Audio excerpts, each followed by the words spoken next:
idea of a need to break silences comes from today's scripture lesson that Rebecca read so nicely. I thank you for that. In the last verse, as I mentioned before, it says, they kept silent, and in those days told no one any of the things that they had seen. The they being referred to are Peter, John, and James, whom Jesus has taken up a mountain as he goes to pray. While on the mountaintop, they see Jesus transfigured. He changes his form with Moses the lawgiver and Elijah the prophet beside him. Upon seeing this glorious sight, Peter entreats Jesus for permission to build 3 dwellings or 3 tents on the mountaintop, experiencing the metamorphosis of Jesus and the appearance of 2 key figures in their collective memory as Israelites. Peter wants to build this booth so that the heavenly glory may continue to show up consistently in that same place. Upon this suggestion, a cloud enters and overshadows them, and a voice says, "This is my son, my chosen. Listen to him." As Armand Puig notes, Peter, James, and John are recipients of a revelation about the identity of Jesus. And this revelation leads them to profound understanding of whom they only know as teacher and healer. The 3 disciples' understanding of Jesus is expanded as they see this heavenly vision. They are convinced by the transfiguration and the voice of God and the holy nature of Jesus as God's chosen son.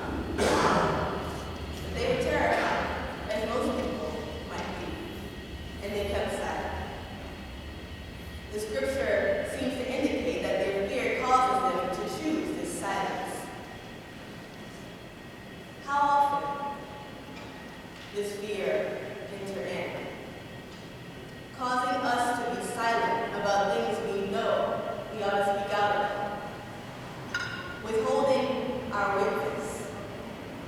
In doing so, we surrender our power to serve the cause of right or to do justice, and we immobilize ourselves.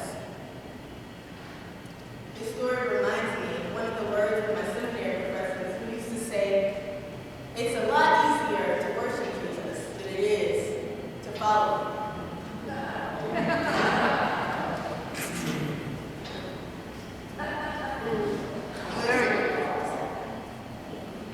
Catholic priest Richard Moore echoes this sentiment. One can surmise from the scripture that Peter wanted to remain on the mountaintop and in that experience for a while and to mix the whole Jerusalem plan, which was death by the stake and being raised from the dead.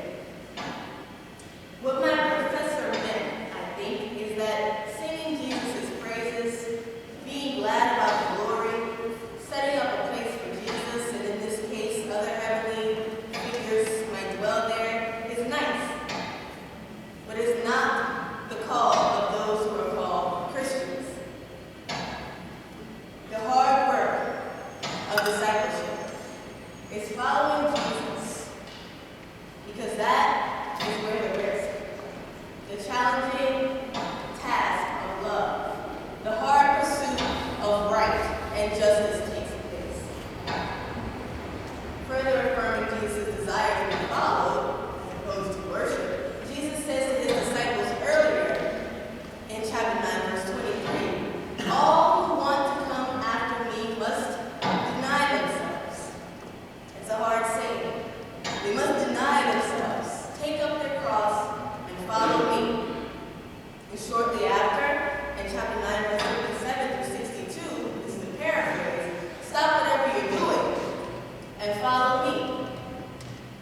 how we can change this good news that we continue to tell through our lives. In the immediate episode that follows, Jesus' other disciples are unable to carry out the mission of healing. Jesus calls some group, either those who are supposed to heal or those receiving the healing, it's a little bit unclear, but he calls them a faithless and perverse generation. And he is able to perform the miracle his disciples could not. So what are these connected stories attempting to share with us? Well, one thing it causes me to wonder is would Peter, James, and John's witness to the transfiguration have made an impact on the faith of the listener and strengthened them for God's work in the world? Would their breaking of silence have led to the fulfillment of justice among them? Who knows? I don't know. But it's fairly certain that our choices to keep the power of truth, the power of light, and the power of transfiguration and transformation to ourselves is not liberative. Black history uniquely tells us that silence hinders the work of making things right among us. What if Carter G. Woodson, in the 1920s, would have kept his vision of an empowered people, knowledgeable about their history that was erased from American history, to himself, instead of taking the steps that led to the formation of Negro history and later Black History Month?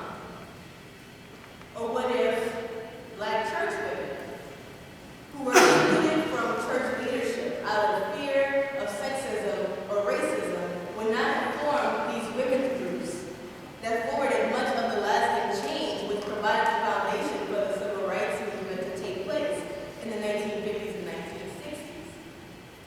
That's not something that just sprung up out of nowhere. There were decades of work, particularly the work of women, Black church women, and also the help of allies that laid a foundation for something like the civil rights movement to explode and to change this country in the way that it did.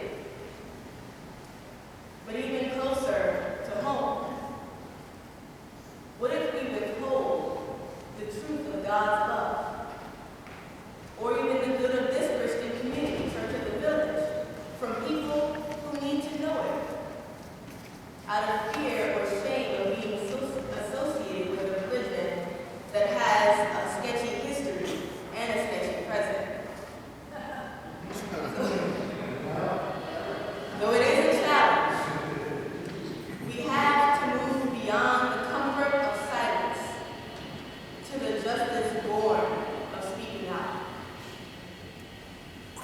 Before I bring this to a close, I want to take a moment to pause and speak a little bit about justice. It's one of those terms that has become quite loaded over the years. For many, it brings to mind boycotts, marches, and other outward forms of protest. That's one thing. But for some, it's a system that punishes or kills quote-unquote criminals who are menaces to or petty offenders of society. While the pursuit and carrying out of justice may take many forms, including a protest or a shift in power dynamics, the way that this gospel presents justice seems to move away from such hard classifications. It simply points to the administration of what is right or fair. To do right, interpersonally and or socially, is to do justice. To be fair and to be equitable. To give when you have more. To sacrifice for someone else when you're in a position of privilege is to do justice. It's not a nebulous term floating in the air or on a mountaintop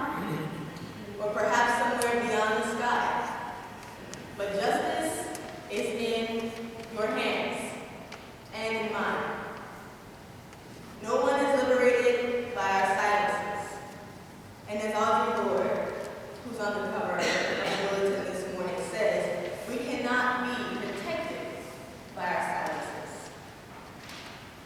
But when we speak out, when we speak as God has led us, people are able to be liberated and led onto the ways of freedom through the words of our lips.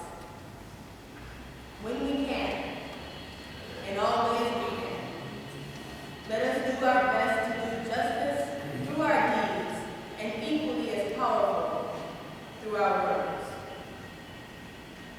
Here at Church of the Village, we believe in the power of words. The words of testimony and witness, the words of our welcoming statement, the words that have power as they are spoken to God in the form of prayer. And so, I just want to take a moment. I'm going to ask Stacey to say something.